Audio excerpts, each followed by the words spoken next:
Hi friends, ఇవాళ video వచ్చేసి నా మార్నింగ్ రొటీన్ అయితే స్టార్ట్ అయిపోయింది. ఇది వచ్చేసి సాటర్డే రోజు తీసిన వీడియో అనమాట. చూడండి, ఇక్కడైతే వంటకైతే ప్రిపరేషన్ చేస్తున్నానండి. పొద్దున్న లేస్తే హడావిడిగా ఉంటుందన్నమాట. ఈరోజు నా కర్రీ వచ్చేసి ఆలు. ఇంకా సాటర్డే అంటే ఖచ్చితంగా నేనైతే సింపుల్గా అయిపోయేటట్టు చేస్తానండి. ఓన్లీ రైసు, ఒక కర్రీ, ఈ రెండు మాత్రమే చేసుకుంటానమాట. ఇంకా టిఫిన్కి అయితే ఉప్మా చేసేస్తాను. ప్రతిరోజు ఇలానే ఉంటుందన్నమాట డైలీ రొటీన్. ఇంకా బయటికి వెళ్ళే పని ఉన్నప్పుడు మనం ఇంట్లోనే ఉండే ఆడవాళ్ళైతే రోజంతా నిదానంగా వర్క్ చేసుకుంటారు. కానీ బయటికి వెళ్ళే వాళ్ళమైతే పొద్దునే అన్నీ కంప్లీట్ చేసేసుకుంటాం కదా. చూడండి, ఇక్కడ నేనైతే ఒక సైడ్ అయితే ఆలు కర్రీ కోసం పెట్టేశాను. ఇంకొక సైడ్ వచ్చేసి ఉప్మా చేస్తున్నాను అనమాట. పిల్లలకి టైం అవుతుంది స్కూల్కి. ఇంకా పొద్దున్నే ఎంత వర్షం పడ్డా కూడా బయటంతా క్లీన్ చేసుకొని ముగ్గు పెట్టేసుకొని శనివారం కదా, ఈరోజైతే నేను పూజ చేసుకుంటానండి. అంటే దేవుడి గది మొత్తం శుభ్రం చేసేస్తానమాట. శుక్రవారం రోజు చేయకూడదు అంటారు కదా. శుక్రవారం రోజు మాత్రం ఓన్లీ దీపారాధన చేసుకుంటాము. శనివారం మాత్రం మొత్తం పూజ గది అంతా క్లీన్ చేసేసి ఏదైనా నైవేద్యం చేసి పెట్టేసుకుంటాం అనమాట.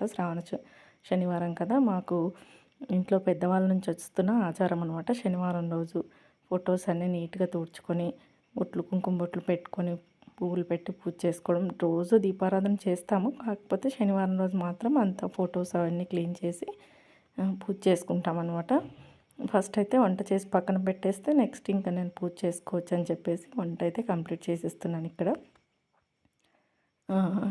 ఇంట్లో ఉండే ఆడవాళ్ళు ఖాళీగా ఉండరండి. ఏదో ఒక వర్క్ అనేది ఖచ్చితంగా ఉంటుందన్నమాట. మనం ఇంట్లోనే ఉంటే రోజంతా ఏదో ఒక వర్క్ అనిపిస్తుంది. అదే బయటకు వెళ్ళామనుకోండి, బయట పని ఏదైనా చూసుకున్నామనుకోండి, మార్నింగే ఇంట్లో పని అంతా కంప్లీట్ చేసేసి వెళ్ళిపోతాం కదా, అలా ఉంటుందన్నమాట. చూడండి, ఇక్కడ నేనైతే ఉప్మా చేస్తున్నాను. అందరి ఇంట్లలో ఉప్మా చేస్తే తింటారో లేదో కానీ మా ఇంట్లో అయితే ఇద్దరికి నచ్చుతుంది, ఇద్దరికి నచ్చదు, అలా ఉంటుందన్నమాట. కానీ అడ్జస్ట్ అవ్వాలి, తప్పదు. రోజులన్నీ ఒకేలా ఉండవు కదా. రోజు అందరికీ నచ్చినట్టు వండాలంటే కుదరదండి. ఎందుకంటే టైం అనేది సెట్ కాదు. మా పాపకేమో ఉప్మా చేస్తే ఇష్టం అనమాట. మా బాబు అనేది అస్సలు తినడు. ఉప్మానా అంటాడనమాట. ఇంకా వాడైతే రైసే తింటాడు. ఇంకా తప్పదు. నేనైతే కొంచెం ఎక్కువ క్వాంటిటీలోనే ఉప్మా చేస్తాను. ఎందుకంటే మధ్యాహ్నం టైంలో కూడా ఉప్మా ఉంటే తినేస్తానమాట. నేను రైస్ కంటే కూడా ఉప్మా బెటర్ అండి. ఇది గోధుమ రవ్వ, మీడియం సైజ్ రవ్వ ఉంటుంది కదా, అది వండుతారనమాట. మామూలు టైంలో కూడా నేను ఉప్పేసి రవ్వని సంకటిలాగా ఉడికించి ఏ కర్రీ ఉంటే ఆ కర్రీ పెట్టుకొని తింటూ ఉంటానన్నమాట. నైట్ టైంలో రైస్ తినకుండా ఉండాలని చెప్పేసి. నైట్ టైంలో రైస్ తింటే కొంచెం మార్నింగ్ టైంలో బద్ధకంగా అనిపిస్తుంది అనమాట. నైట్ చపాతీ కానీ జొన్న రొట్టె కానీ ఇలాంటి గోధుమ రవ్వ కానీ తింటే బెటరు. ఇంకా కొంచెం లేజినెస్ అనేది తక్కువగా ఉంటుందన్నమాట. మనం ఏది తిన్నా సరే 80% తినాలండి. ఫుల్గా తినకూడదన్నమాట. ఫుల్గా తినేసామనుకోండి మనకు బాగా బద్ధకంగా ఉంటుంది. అదే 80% తిన్నామనుకోండి మనకు మార్నింగ్ అనేది స్పీడ్గా వర్క్ చేసుకోగలుగుతాం. చాలా చేంజ్ కనిపిస్తుంది అనమాట. నైట్ తిన్న తర్వాత ఒక 10 నిమిషాలు అప్పుడే పడుకోకుండా ఒక 10 నిమిషాలు అటు ఇటు తిరిగేసి పడుకున్నామంటే ఇంకా యాక్టివ్గా ఉంటుందన్నమాట. రోజంతా ఎంత పనైనా యాక్టివ్గా చేసుకోగలుగుతాం. నేనైతే ఇంట్లో వంట నిల్చొనే చేస్తాను. మళ్ళీ నా వర్క్ దగ్గరికి వెళ్ళిన దగ్గర కూడా ఎక్కువసేపు నిల్చొనే ఉంటానన్నమాట. అయినా కూడా నాకు నీరసం అనేది ఉండదన్నమాట. నైట్ 7:30, 8కి అలా వచ్చి కూడా మళ్ళీ ఇంట్లో పని చేసుకోగలుగుతానన్నమాట ఎనర్జీగా. చూడ్డానికి కొంచెం లావుగా ఉంటాను, కానీ పని మాత్రం చాలా ఈజీగా చేసేస్తానన్నమాట. చూడండి, ఇక్కడైతే ఉప్మా కోసం అయితే పెట్టేసుకుంటున్నాను. వాటర్ ఏంటి అలా ఫాస్ట్గా పోసేస్తున్నారు అనుకోదండి. నాకు ఒక కొలత ఉంటుంది గ్లాస్తో, దాని ప్రకారం పోసేసాను. ఇంకా స్కూల్ నుంచి ఈరోజు శనివారం కదా, పిల్లలు 3:30కే వస్తారనమాట. వచ్చిన తర్వాత ఈ ఉప్మా ఉందనుకోండి పెట్టేసుకొని తింటారు. ఇంకా నేను ఇంట్లో ఉండను కదా, మధ్యాహ్నం కన్నా తీసుకెళ్తారు. అప్పుడు వచ్చి వాళ్ళకి ఆకలి అనిపిస్తే ఉప్మా ఉంటే పెట్టేసుకొని తింటారనమాట. ఇష్టంగానే తింటారు. మా వాడికి వేడిగా ఉంటే నచ్చదు, చల్లగా అయిన తర్వాత తింటాడనమాట. పొద్దున వేడిగా ఉంటుంది కదా, తినడు. స్కూల్ నుంచి వచ్చిన తర్వాత మాత్రం తింటాడండి. ఈరోజు నేనైతే నిన్న కేజీ ఆలుగడ్డలు తీసుకొచ్చానండి. మొత్తం కేజీలో ఒక 3 బాగున్నాయి అంతే. చూడడానికి పైన బాగున్నాయి, లోపల మొత్తం నల్లగా ఉన్నాయన్నమాట. ఇంకా అన్నీ తీసేసాను. అందుకని కొన్ని టమాటాలు ఎక్కువగా వేసేసి కర్రీ చేస్తున్నాను ఇక్కడ. ఇంకా తీసుకున్నానండి. పైన అంతా నీట్గానే ఉన్నాయి, కట్ చేస్తే లోపల మొత్తం నల్లగా అయిపోయాయి. ఇంకా అవి తీసేసి మంచిగా ఉన్న 2 గడ్డలు ఉంటే వేసేసి వండుతున్నాను అనమాట.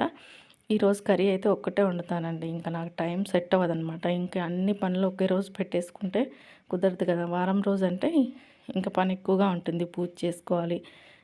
వర్క్ అనేది ఎక్కువగా ఉంటుంది కాబట్టి ఈరోజైతే సింపుల్‌గా వంటలు ఇలా పూజ చేసే టైంలో ఏదైనా బయటికి వెళ్ళాలి అర్జెంట్‌గా అనుకున్నప్పుడు మాత్రం సింపుల్‌గా అయ్యే వంటలే చేస్తూ ఉంటాననమాట. ఇంకా ఆలు టమాటా కర్రీ అంటే పిల్లలకు కూడా ఇష్టమే ఉంటుంది. బాక్స్‌కి కూడా ఇదే పెట్టేస్తాను. మధ్యాహ్నం రైస్‌కి అవుతుంది. ఈ కర్రీ నాకు నైట్‌కి కూడా సరిపోతుందనమాట. ఇంకా నేను నైట్‌కి మళ్ళీ వండాల్సిన పని లేదు. నైట్‌కి రైసో, చపాతీ ఏదో ఒకటి చేసుకుంటే సరిపోతుంది. నేను మామూలు మార్నింగ్ రొటీనే షేర్ చేస్తున్నాను. నాకు నైట్ రొటీన్ అంటూ ఎక్కువగా ఏమి ఉండదండి. వచ్చేసి కర్రీస్ ఎలాగో ఉంటాయి కాబట్టి రైసో, చపాతీ ఏదో ఒకటి చేసుకొని తిని పడుకోవడమే అనమాట. ఇప్పుడు వంట చేసిన తర్వాత టిఫిన్ చేసిన తర్వాత ఇవన్నీ కర్రీసు ఇవన్నీ వేరే పాత్రలోకి షిఫ్ట్ చేసేసి అన్నీ క్లీన్ చేసి పెట్టుకుంటాననమాట.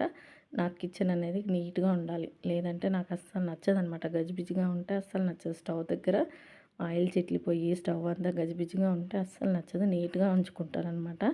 బయటికి పనికి అంటే ఇంట్లో రోజంతా ఉండను. బయట పనికి అంటే ఎక్కడికో పనికి వెళ్ళనండి.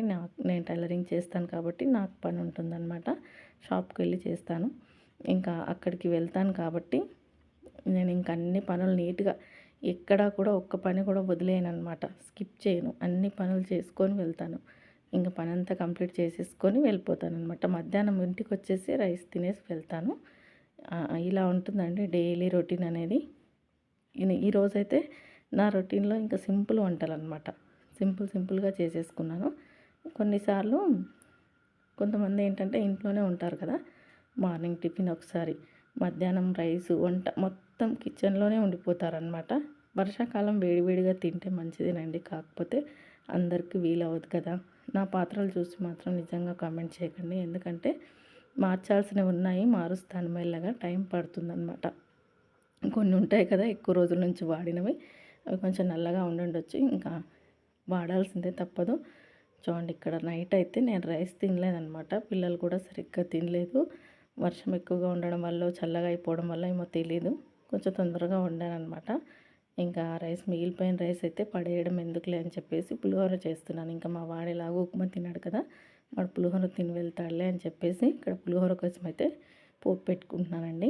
నేనైతే నైట్ రైస్ ఉంటే ఎక్కువ మటుకైతే పడేయనండి. ఎందుకంటే రైస్ బ్యాగ్ కొంటూ ఉంటాం కదా! తెలుసనమాట నాకు దాని విలువ. కొన్నందుకే కాదండి, పండిస్తాం కూడా మేము. ఒకప్పుడు పండించేదాన్ని, నేను కూడా పొలానికి వెళ్ళేదాన్ని, అన్ని పనులు చేసేదాన్ని అనమాట. ఇప్పుడైతే ఇక్కడ పులిహోర కోసం పోపు పెట్టుకుంటున్నాను. మార్నింగ్ లేస్తే హడావిడి ఉంటుందండి. ఇంట్లో ఉండి ఏం చేస్తారు, మీరు ఇంట్లోనే ఖాళీగా ఉంటారు కదా అని చాలామంది అంటూ ఉంటారు. కానీ ఇంట్లో పనులు కనిపించవండి. ఎంత చేసినా కూడా కనిపించవు. ఎంత చేసినా కూడా మళ్ళీ ఒక మాట అనమాట, ఇంట్లోనే ఉన్నావు కదా, చేయొచ్చు కదా ఈ పని అని అంటూ ఉంటారు. కానీ ఇంట్లో ఉండి చేస్తేనే తెలుస్తుందనమాట. ఒక్క పని అంటూ ఉండదు. ప్రతిదీ చేయాలనుకుంటే డే మొత్తం పనులు కనిపిస్తూనే ఉంటాయన్నమాట, రెస్ట్ లేకుండా. అలా ఉంటుంది. చూడండి ఇక్కడ నా ఉప్మా కూడా రెడీ అయిపోయిందనమాట. నేను మీడియం సైజ్ గోధుమ రవ్వ ఉంటుంది కదా, మీడియం సైజ్ రవ్వ వాడతాను. బాగుంటుంది టేస్ట్ కూడా. సన్న రవ్వ అయితే అస్సలు తినమండి, బొంబాయి రవ్వ అంటారు కదా, ఎప్పుడో ఒకసారి వండుతాను అంతే. చూడండి ఇక్కడ నాకు కరివేపాకు అంటే చాలా ఇష్టం అనమాట. అందుకే కర్రీస్లలో ఉప్మాలో ఎక్కువ వేసేస్తుంటాను. పిల్లలు తీసి పక్కన పెట్టేస్తుంటారు, అయినా కూడా ఎక్కువ వేసుకుంటాను. నేను కూరగాయలకు వెళ్తే అచ్చం కరివేపాకే తినేటట్టున్నారు మీరని అంటాడు ఆయన. కానీ తెచ్చుకుంటానండి, ఎక్కువ తెచ్చేసుకొని పెట్టుకుంటాను అనమాట. నాకెందుకో కరివేపాకు స్మెల్ అన్నా కరివేపాకు అన్నా చాలా ఇష్టం. చూడండి ఇక్కడైతే పులిహోర కోసం పోపు పెట్టేస్తున్నాను. ఇక్కడ ఇలా ఉంటుంది రొటీన్ అయితే. ఇంకా నాకు వ్లాగ్స్ ఎలా షేర్ చేయాలో నాకు తెలియడం లేదండి. ఇలాగే తీస్తారా, మంచిగా తీస్తున్నానా లేదో చెప్పండి. ఇంకా ఫేస్ చూపించడాలు, మనుషులు కనిపించడాలు ఇప్పుడే కదా స్టార్ట్ చేసాం మనం కొంచెం ఛానల్ అనేది గ్రోత్ ఉంటే, ఎవరైనా చూస్తూ ఉంటే, మంచిగా రెస్పాన్స్ ఉంటే మనం కూడా కనిపించవచ్చు అనమాట. అందుకని ఇక్కడ నేనైతే కనిపించకుండానే తీస్తున్నానండి. కనిపిస్తే ఏంటంటే మన ఇంట్లో వాళ్ళతో ప్రాబ్లం ఉండదు, కానీ బయట వాళ్ళతో ఉంటుందన్నమాట. అంటే చుట్టూ ఉండేవాళ్ళు, బంధువులు, ముఖ్యంగా బంధువులు అండి, ఈవిడకు అవసరమా ఇవన్నీ, వీడియోలు పెడుతుందంట, అదంట ఇదంట మాటలు అంటూ ఉంటారనమాట. అందుకని ఎప్పటి నుంచో పెట్టాలని ఉన్నా కూడా పెట్టలేదన్నమాట. ముఖ్యంగా ఈ బంధువులకు భయపడాల్సి వస్తుందన్నమాట. వాళ్ళు మన దగ్గర లేకపోతే ఒక రూపాయి ఏమీ ఇవ్వరు. కాకపోతే ఇంకా భయపడాలి కొన్ని రోజుల వరకు. మనం సక్సెస్ అయిన తర్వాత తెలిస్తే అప్పుడు వాళ్ళే కామ్గా ఊరుకుంటారనమాట. ఇలా చాలామంది నాలాగే ఇలా యూట్యూబ్ వీడియోస్ కానీ ఇంకేదైనా వర్క్ కానీ చేయాలనున్నా కూడా కొంతమంది సమాజానికి భయపడి ఊరుకుండిపోతారు. అలా ఉండకండి. మీ పని మీరు చేసుకుంటూ వెళ్ళండి. మన దగ్గర లేకపోతే ఎవరో ఒక రూపాయి ఇయ్యరు. మన దగ్గర ఉంటే మాత్రం మన దగ్గరకు వస్తారనమాట. అలాంటి వాళ్ళు మన చుట్టూ చాలానే ఉంటారు. కాబట్టి మనం ఏదైనా పని చేయాలనుకున్నప్పుడు ఎవరికి భయపడకూడదు. ఒక తప్పు చేయకుంటే చాలండి. కష్టపడుకుంటూ ఏ పనైనా చేయొచ్చు అనమాట. చూడండి ఇక్కడ ఇప్పుడు నాకు వీడియోస్ పెట్టాలని చాలా రోజుల నుంచి కోరిక. పెట్టాలని చెప్పేసి. కానీ ఎవరైనా చూస్తే ఏమనుకుంటారో, చుట్టాలు చూస్తే ఏమనుకుంటారో, బంధువులు చూస్తే ఏమనుకుంటారో అనుకున్నాను. మా ఇంట్లో వాళ్ళతో ఇబ్బంది లేదు కానీ బయట వాళ్ళతో.